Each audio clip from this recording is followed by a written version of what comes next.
નાગેરપુરામાં સુમન વંદના 2માં એક છોકરીને ઉપરથી ફેંકી દેવાનો બનાવ બનેલ છે, જેની અંદર એક મરવાવાળી બેનનું નામ છે હબીબા બાનુ. એ એક આરોપી છે જુબેર, એના ભૈતા સાથે આ છોકરીની સગાઈ તોડી થઈ ગઈ હતી 1.5-2 વર્ષ પહેલાં, અને એ સગાઈમાં આ છોકરીએ કંઈક સગાઈ તોડી નાખી. એના અનુસંધાનમાં આ જે જુબેર છે એને આ છોકરીને ત્યાં બોલાવેલી અને બેના વચ્ચે કંઈક બોલાચાલી થઈ હશે, અને એને પછી કોઈ કારણસર આ છોકરીને ઉપરથી નીચે નાખી દીધેલ છે, અને એને પણ પોતાને થોડી ઘણી ઈજા જાતે કરી લીધી છે કે એને મળી છે. તપાસ ચાલુ છે. સર, છોકરીનો અફેર હતો આ જૂને જોડે, તો શું એમાં અત્યારે તપાસ ચાલે છે કે આ લોકો ઇન્સ્ટાગ્રામ ઉપર જ આ છોકરીને બોલાવેલ હતી, એનું ઇન્વેસ્ટિગેશન ચાલુ છે.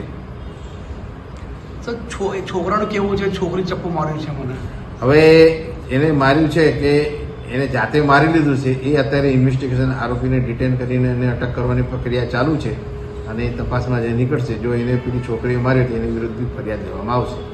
સર, પ્રાથમિક તપાસમાં શું આવ્યું છે? પ્રાથમિક તપાસમાં અત્યારે એમ જ આવ્યું છે કે અમને બંને વચ્ચે કંઈક બોલાચાલી થઈ અને એના કારણે આ છોકરીને આરોપી ઉપરથી નાખી દીધેલ છે. પોલીસને આરોપી પર કઈ રીતના શંકા રહી કે આ બંને જણા નીચેથી સીસીટીવી ફૂટેજ પણ મળ્યા કે બે જણા ઉપર આ નીચેના ગ્રાઉન્ડ ફ્લોર પર સીસીટીવી ફૂટેજ મળેલ છે. એની અંદર બી એ છોકરાઓ બંને જણા લિફ્ટમાં જાય છે અને ત્યાંથી નીચે પડતા બી છોકરીનું દેખાય છે. ત્યારબાદ એક ઈસમે આ ભાઈને લોહીલુહાન હાલતમાં એના હાથમાં વાગેલું હતું, એટલે લિફ્ટમાં બી જોયેલો છે.